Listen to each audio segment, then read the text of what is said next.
सध्याची ही जी दृश्य आपण बघतोय ही नाशिक मधली आहे। शरद पवारांच्या राष्ट्रवादीचं एक शिबिर इथं होतंय आणि या ठिकाणी मतचोरीचा जो मुद्दा आरोप केला जातोय त्यावरून आरोप प्रत्यारोप होतात, ते नेमकं कसं घडतं याचं एक प्रात्यक्षिक दाखवलं जातंय। लाईट आणि लाईटचा जो तिकडे जो प्रकाश आहे तो प्रकाश तो मोजून घेणार आणि तिकडे वेट करणार।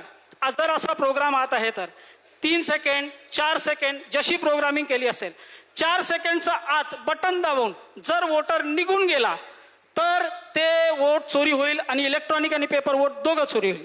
हे दुसरा प्रकार आहे। हा लाईट सेन्सर आहे सांगितलं। हा जर आपण तिकडे थांबणार तर या प्रकारे चोरी दुसऱ्या प्रकारे होऊ शकते। त्यासाठी आमचं मी एक्सप्लेनेशन देतो फक्त। हा जो प्रिंटर आहे प्रिंटर असा पण येऊ शकतो मार्केटमध्ये, जुने प्रिंटर असे अवेलेबल होते का ज्याच्यामध्ये एखादा आपण प्रिंट मारला तर ते पावती अशी बाहेर येते किंवा एखादा प्रिंट बाहेर येतो आणि जर आपल्याला पाहिजे तर नंतर आपण त्याला रिव्हर्स करू शकतो।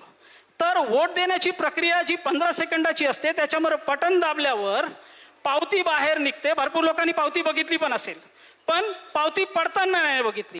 पावती वरतून खाली आली, 7-8 सेकंडसाठी थांबली आणि अंधार झाला, लाईट बंद झाली। तर या काळ्या काचच्या मागे जे अंधार होतो त्यानंतर वोटर जर निघून गेला, त्याने बघितल्यानंतर की माझी पावती खाली आली आणि मी स्पष्ट बघितलं, असं पण होऊ शकतो। जर त्याच्यामध्ये रिव्हर्स घेणारा प्रिंटर लागला आहे तर ते पावती रिव्हर्स घेऊन मागे पाडतील आणि नंतर वोटर गेल्यावर दुसरी पावती छापू शकतात। हा तिसरा प्रकार पॉसिबल आहे।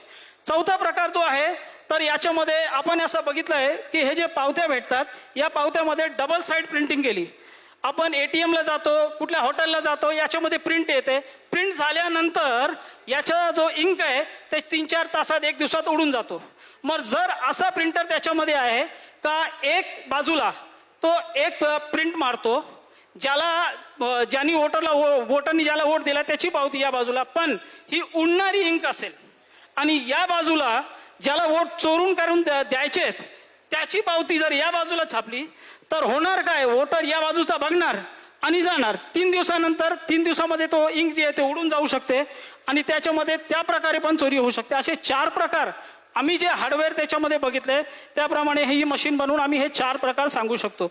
अजून त्याच्यामध्ये काय काय हार्डवेअर आहेत काय आहेत आम्हाला माहित नाही। जसे हार्डवेअर भेटतील तसं आपण त्याच्यामध्ये काय असेल ते करू शकतो। तर जर या असं सॉफ्टवेअर तिकडे आहे, जर असे सगळं हार्डवेअर त्याच्यामध्ये आहे तर लाईट सेन्सर कन्फर्म आहे, काळा काच कन्फर्म आहे। या काळ्या काच मधून चोरी होऊ शकते। आता एक काळ्या पासून चोरी कशी झाली हे लास्टच्या 1 मिनिटात आपण बघू। Shift to demo 1 please.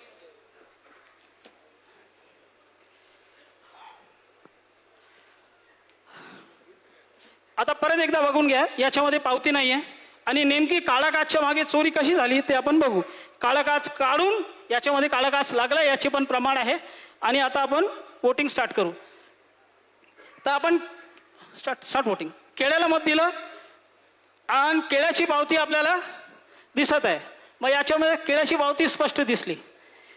तर जर प्रोग्रामला वोट चोरी करायचा असेल तर तो पावती पाडणार नाही, इकडे अडकून ठेवणार। मी उघडून दाखवतो, ही पावती अडकून पडली आहे आणि काळा काचच्या मागे अंधार झाला तर आपल्याला काहीच दिसणार नाही।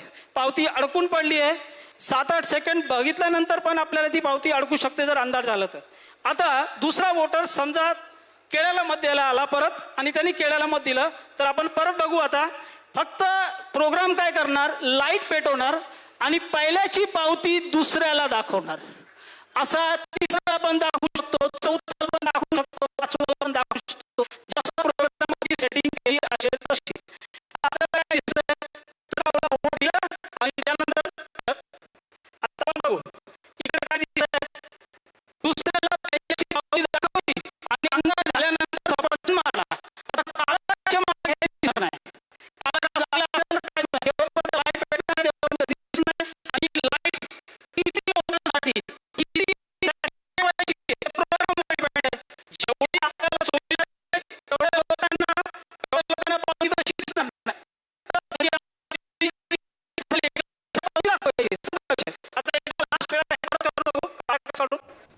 आपण ही दृश्य बघतोय सध्या शरद पवारांच्या राष्ट्रवादीचं नाशिकमध्ये कार्यकर्त्यांचं शिबिर आहे आणि त्यामध्ये मतचोरी संदर्भातलं एक प्रात्यक्षिक दाखवलं जातंय। कशा पद्धतीनं मतचोरी होते असा आरोप केला जातोय। कलिंगडची पावती दिसली।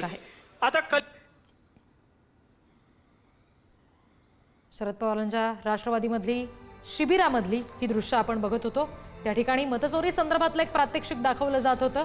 एकंदरीत आगामी निवडणुकांच्या दृष्टीनं आता ही सगळी तयारी कार्यकर्त्यांचीच करून घेतली जाते, जेणेकरून आता यापुढे जेव्हा कार्यकर्ते इतर सगळ्या सामान्यांशी बोलतील त्यावेळेला याबाबत ते माहिती देऊ शकतील। एक मतचोरी संदर्भातलं प्रात्यक्षिक कशा पद्धतीनं नेमकी मतचोरी होते, त्याच्यासाठी नेमकं काय करता येईल, कशा पद्धतीनं ते टाळता येऊ शकतं याबाबतचं एक प्रात्यक्षिक तिथं दाखवलं गेलं। शरद पवार यांच्या राष्ट्रवादीच्या शिबिरामध्ये मतचोरीचं हे प्रात्यक्षिक इथं दाखवलं गेल्याचे दृश्य सध्या आपण बघतोय।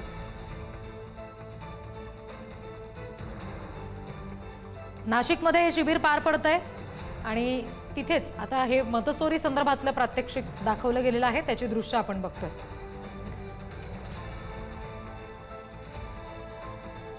एखाद्या उमेदवाराला मतदान आपण केल्यानंतर साधारणपणे काय पुढची प्रक्रिया असते, त्याच्यामध्ये नेमकं कुठे घोळ होतो असा आरोप आहे।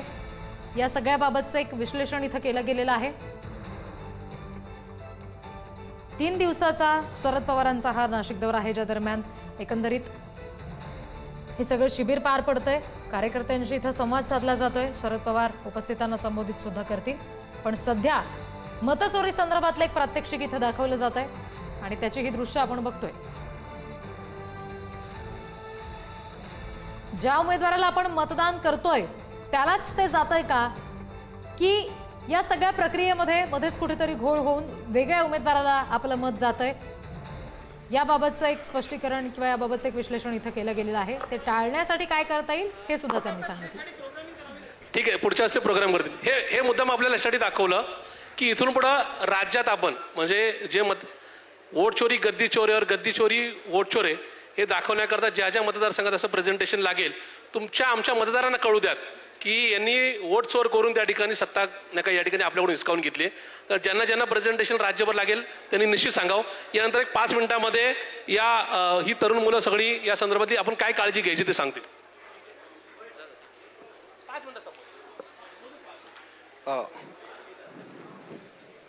सर्वांना नमस्कार।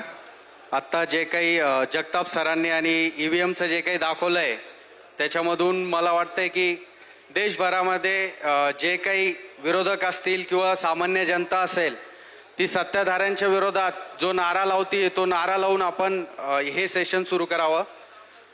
वोट चोर गद्दी चोरचा एक नारा आपण इथे लावू पवार साहेबांच्या उपस्थितीत। वोट चोर वोट चोर वोट चोर वोट चोर। जिनका नाम लेते ही दिल से मस्तिष्क तक एक क्रांतिमय लहर दौड़ जाती है, उन छत्रपति शिवाजी महाराज, डॉक्टर बाबा साहेब अम्बेडकर, महात्मा फुले और शाहू महाराज को मैं अपना अभिवादन प्रस्तुत करता हूँ। सन्माननीय मंच आणि सभागृहात जमलेल्या सर्व माझ्या बायोलॉजिकल बंधू आणि भगिनींनो,